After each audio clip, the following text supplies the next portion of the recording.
agent Parallel type, paralysis, paralysis by analysis agents. There's a lot of them. The paralysis by analysis agent. And I think we've probably all been there. Usually it's with newer agents or agents, a lot of times older agents that are now starting to try to do something different and shift gears. The paralysis by analysis agent, they're constantly trying to learn how to ride a bike by reading a book about riding a bike. Instead of, I've done a little bit of martial arts. It's like the kid who wants to, or the guy who wants to talk to death about how to do an arm bar instead of getting on the mat and sort of knocked around a little bit and getting it in their muscle memory. But they know everything about how to sink an arm bar properly. It's got to be high enough up. You need to lean back. You need to, but they've never done it. So their strengths are that they're usually very, very well researched. These people overly researched. And they're determined and committed to give their best to their clients, which is admirable. That's why they're so stressed out. They don't want to let their clients down. And the challenges are that they're just racked with anxiety. They lack confidence.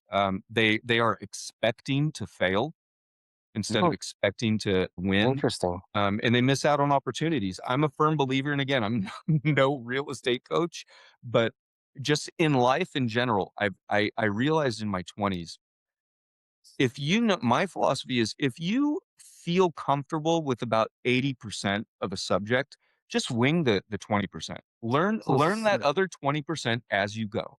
Yeah. And if you get caught flat-footed and you don't know something 1 out of 5 times with that 20%, call a mentor, call your friend, call Nick, call Chris, call Marco, and get it figured out. And just be honest with the person on the other end and say, that's an interesting point. Haven't encountered it. They're gonna respect you more by saying, you know what, that's a great question. Before I answer, I'm gonna go lean on somebody who's been doing this for twice as long as I have, just to make sure I'm getting the right response to you, because I know how valuable that answer is gonna be.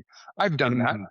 And when you're honest, when you're honest, people tend to trust you more, and trust is the most important factor to choosing. It's more respect too. It's a whole new level of respect too, because they're realizing, okay, this is something out of his scope, but he's still going to get the answer, and he's going to share that with me, and then we're going to learn together. And I'll tell them, that's a great question.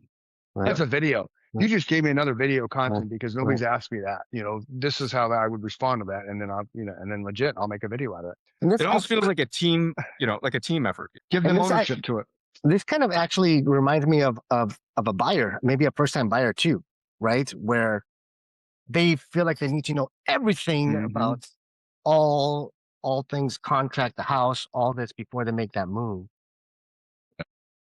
And instead of relying on their agent, right? So listen to mom and dad and brother and sister and their Uncle Joe, who lives in Iowa, who was a realtor for 20 years, 15 years ago. Yeah. And their dad who attended the inspection. Right. He knows everything. He's never swung a hammer in his life, because he's that guy that just works behind the counter, but he knows everything about the house now. This was so insightful, Jason.